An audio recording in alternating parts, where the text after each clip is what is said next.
Let us move on to our next group, Team 6, the Green Pythons.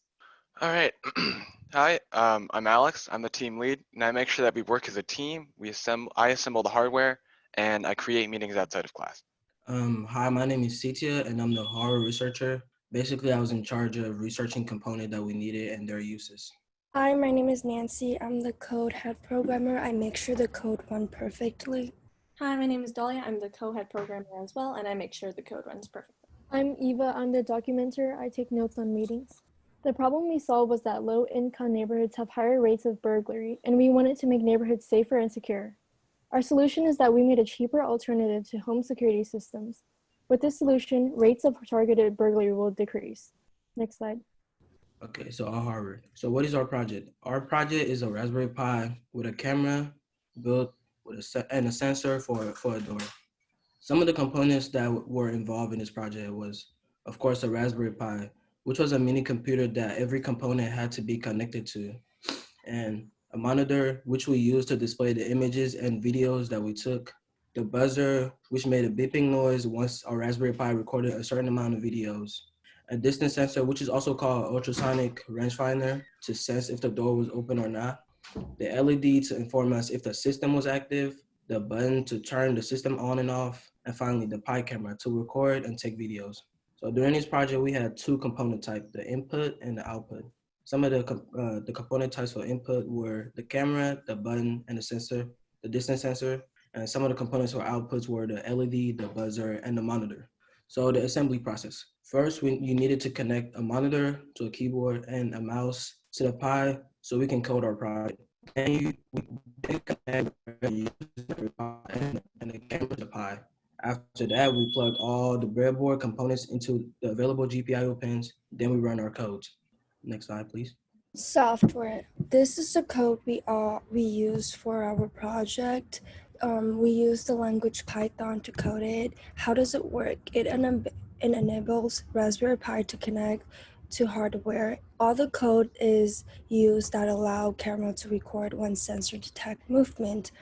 Library we use, which is pre-written function. In the beginning of the code, you can see GPIO0 time and Pi camera. That is when the location is import from.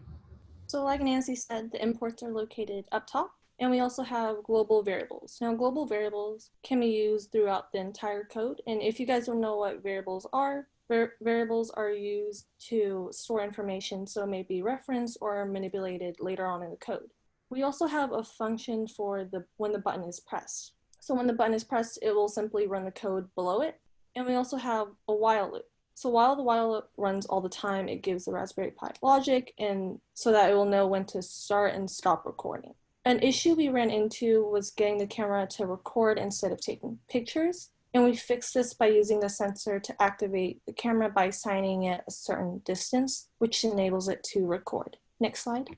All right. The product was successful and achieved its goal because we succeeded in creating a functioning security system. Upon testing the product, we did find a few limitations.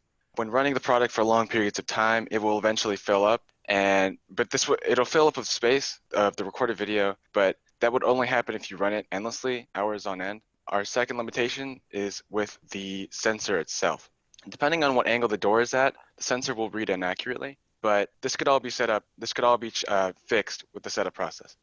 One of our biggest challenges was making this product from different places, given our current pandemic. But eventually, we did learn how to work together as a team and finish our product.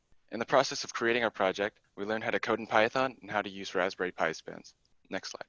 I'm just going to explain the parts of the project before we run the video. Top left is the breadboard that has all the components, including the sensor, buzzer, LED, and button. In the middle is the Raspberry Pi with the connected camera. And on the right is the monitor, which is what we use to view the video that we capture from the video.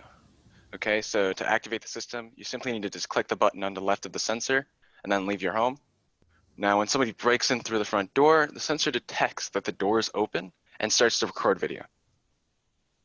Videos that are recorded are short, consisting of about 5 seconds, and the Pi will not stop recording until the door is closed. Now, once the person leaves the home and the door is closed, it'll stop recording or it'll finish up any recording that it's on, and stay in a neutral state. Once you return home, simply close the door, click the button next to the sensor to deactivate it, turning off the LED next to the sensor to show that it's been deactivated, and review the footage for later. So, do you guys want a cheap alternative or addition to a modern security system? Next slide. Thank you for listening and have a nice green Python day.